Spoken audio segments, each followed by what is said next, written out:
Llegamos hoy, amigo oyente, al capítulo 8 de este libro de Isaías, y esperamos que usted esté siguiendo la lectura en su propia Biblia al avanzar nosotros en este estudio hoy. De esa manera, esto tendrá mucho más significado para usted. Encontramos aquí que el hijo del profeta recibe su nombre antes de nacer, y que la invasión de la tierra de Emanuel, de parte de los asirios, tendría lugar antes de que este muchacho pueda decir Padre mío y Madre mía. Y por supuesto que todo esto tuvo lugar en aquel día. Nos encontramos en una sección que comenzó allá en el capítulo 7 y que seguirá hasta el capítulo 12. Y aquí tenemos una serie de profecías que fueron cumplidas durante el reinado del rey Acaz. Usted recordará que él fue un rey muy malo. Es bueno tener eso en mente al recorrer esta sección en la cual nos encontramos ahora en el libro de Isaías. Llegamos ahora a esta sorprendente declaración de este nacimiento. Es una predicción del nacimiento del segundo hijo del profeta, y esto es como una señal. En el primer versículo de este capítulo 8 leemos, Me dijo Jehová, toma una tabla grande y escribe en ella con caracteres legibles tocante a Maher Salal Asbaz. Podemos notar que el nombre de este muchacho es bastante sorprendente. Si usted pensó que el otro hijo que se llamaba Sear Jasub era algo bastante difícil de comprender, eso lo vimos en el capítulo anterior, pues debe tratar de pronunciar este para ver cuál es más difícil. ¿Le gustaría a usted llevar un sobrenombre como este por el resto de su vida? Eso es lo que sucedió aparentemente con este muchacho. No sabemos cómo se le llamaba familiarmente, quizá era un nombre más corto, o quizás se le llamaba por algo completamente distinto. ¿Cómo puede haber sido llamado? Es simplemente especulación de nuestra parte, pero su nombre, Maher Salal Asbaz, es algo realmente fuera de lo común. Ahora, ¿por qué recibieron esos dos muchachos nombres como estos? El versículo 18 de este mismo capítulo 8 de Isaías nos explica esto, y vamos a leerlo para que nos ayude a comprender el capítulo anterior y este capítulo que estamos leyendo hoy. El versículo 18 dice, He aquí, yo y los hijos que me dio Jehová, somos por señales y presagios en Israel, de parte de Jehová de los ejércitos, que mora en el monte de Sión. Estos jóvenes entonces son señales, y esa es la razón por la cual recibieron esos nombres tan fuera de lo común. Creemos que sería conveniente analizar en este momento el significado de este nombre que tenemos ante nosotros. Este nombre quiere decir, apresuraos a tomar el despojo. Ahora, ¿qué se quiere decir con eso? Bueno, diríamos que su significado es sencillamente lo siguiente. Dios está contra aquellos que están contra nosotros. Y el apóstol Pablo ya lo dijo de la siguiente manera, si Dios es por nosotros, ¿quién contra nosotros? Este también era el mensaje para este hombre que se encontraba en el trono en esa época, el rey Acaz. Él era un hombre sin Dios. Y Dios está tratando de alcanzarle a él, y lo que Isaías tendría que hacer, y este es un mensaje directo a Isaías, es que él tenía que tomar una tabla grande, no sabemos qué clase de tabla sería, pero tenía que ser una tabla grande, y él tenía que colocarla en un lugar prominente, y en ella él tenía que escribir con caracteres bien legibles con respecto a este muchacho. Y lo que Dios está diciendo es lo siguiente, yo quiero que eso esté escrito de tal manera que la persona más humilde en el reino pueda verlo y leerlo, y también que pueda comprender el significado de esta palabra compuesta que se menciona aquí. Usted tiene que darse cuenta que Dios está tratando de enviar un mensaje a ese hombre que está ocupando el trono. Él está usando el nombre del primogénito, Sear Jasub, y ese es un nombre bien diferente también, y ahora se nos presenta a Maher Salal Asbaz, que como hemos dicho significa apresuraos a tomar el despojo. Y quiere decir sencillamente que Dios está contra aquellos que están contra nosotros. Ese era el mensaje para este hombre. Notemos ahora lo que dice el versículo 2 de este capítulo 8 de Isaías. Y junté conmigo por testigos fieles al sacerdote Urías y a Zacarías hijo de Jeberequías. Y aquí tenemos algunos otros nombres diferentes. Se menciona aquí a Urías, y eso significa Jehová es mi luz. Y Zacarías quiere decir Jehová recuerda. Y Jeberequías significa Jehová bendecirá. Por cierto que tenemos aquí una combinación de nombres muy interesantes, ¿no le parece? De modo que cuando estas personas tienen que decir sus nombres dicen, Jehová es mi luz. El otro dice, el propósito de Jehová es el de bendecir. Y el hijo de éste es gracia de Dios. Es decir, él nunca olvidará a su pueblo.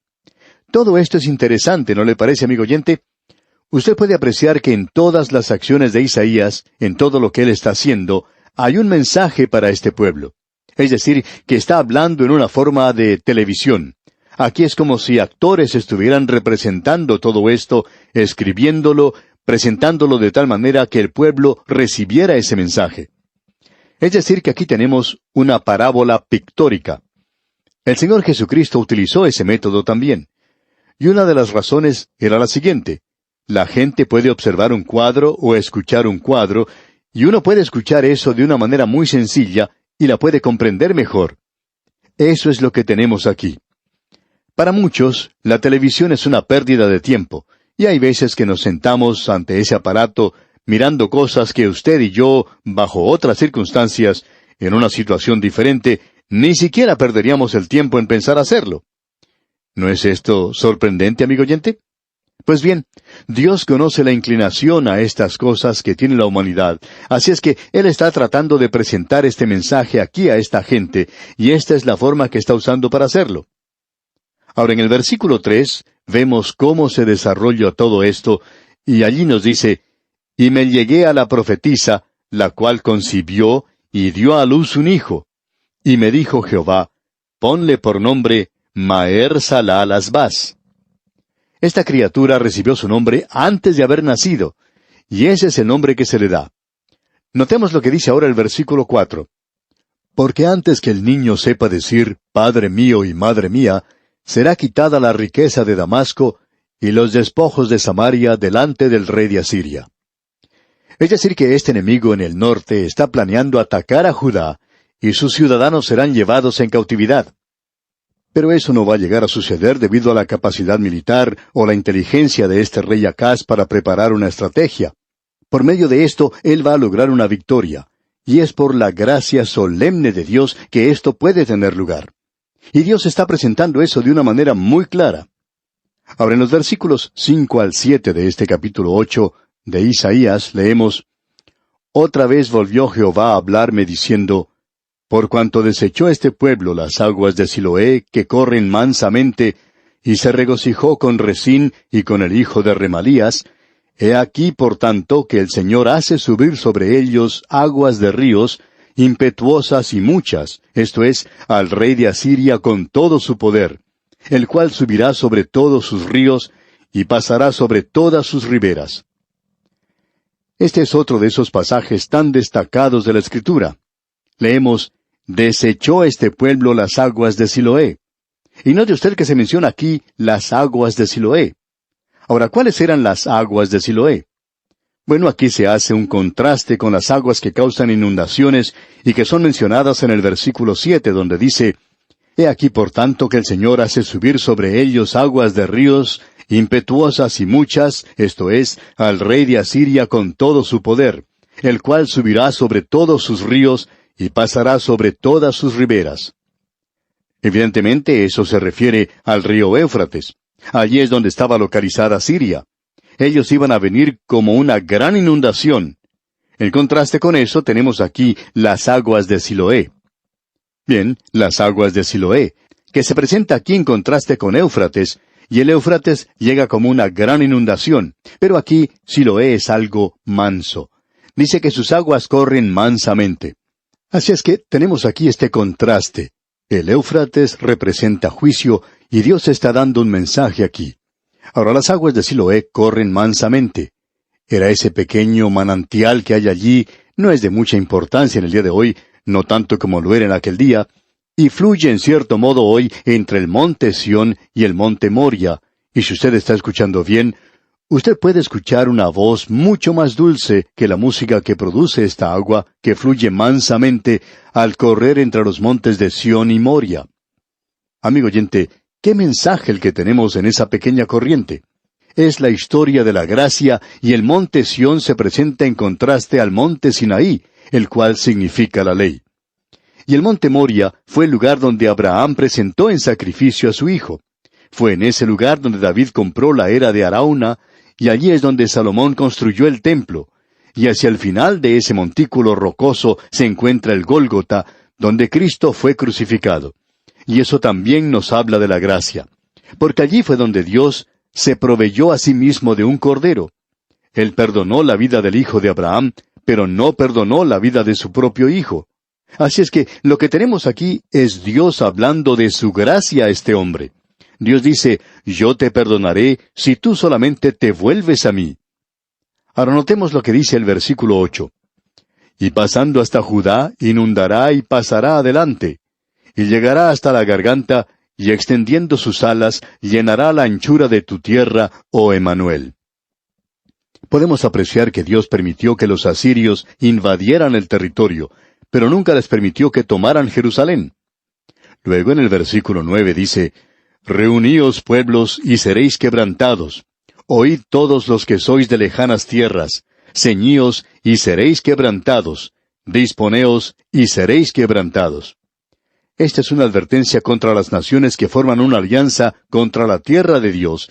Y comenzando con el capítulo 13, vamos a tener una serie de mensajes a las naciones vecinas de Israel, o que por lo menos tenían trato con ellos en aquellos días. Y el juicio de Dios ha caído sobre todos ellos. Esa sección que comprende los capítulos 13 hasta el 35 es, según nuestro juicio, una de las secciones más destacadas de la palabra de Dios. La mayor parte de esa sección está llena de profecías. Dios dice que usted nunca tendrá éxito contra su propósito aquí sobre la tierra. Es interesante notar que hoy las naciones del mundo ya no buscan la sabiduría de Dios ni el consejo de Dios. Pero Dios tiene un propósito, amigo oyente, y su propósito primordialmente prevalecerá. Y si alguna nación se dirige en dirección contraria, entonces el juicio, el castigo de Dios, caerá sobre esa nación. Luego dicen los versículos 10 al 12 de este capítulo 8 de Isaías, Tomad consejo y será anulado, proferid palabra y no será firme, porque Dios está con nosotros. Porque Jehová me dijo de esta manera con mano fuerte, y me enseñó que no caminase por el camino de este pueblo, diciendo, No llaméis conspiración a todas las cosas que este pueblo llama conspiración, ni temáis lo que ellos temen, ni tengáis miedo. Judá no tenía que alarmarse a causa de esta conspiración, ya que fue el temor lo que causó a aquellos que estaban en el norte a unirse. Y Dios les dice que ellos no tienen que temer lo que los otros temen. Lo que Él está diciendo aquí, en otras palabras, es que ellos no tienen que tratar de buscar a otros para aliarse a ellos. Probablemente podía haber sido Egipto, lo que ellos hicieron más adelante, y lo que provocó una gran tragedia a esas tierras. Luego en el versículo 13 leemos, A Jehová de los ejércitos, a Él santificad, sea Él vuestro temor, y Él sea vuestro miedo. Ellos debían temer a Dios y buscarle solo a Él.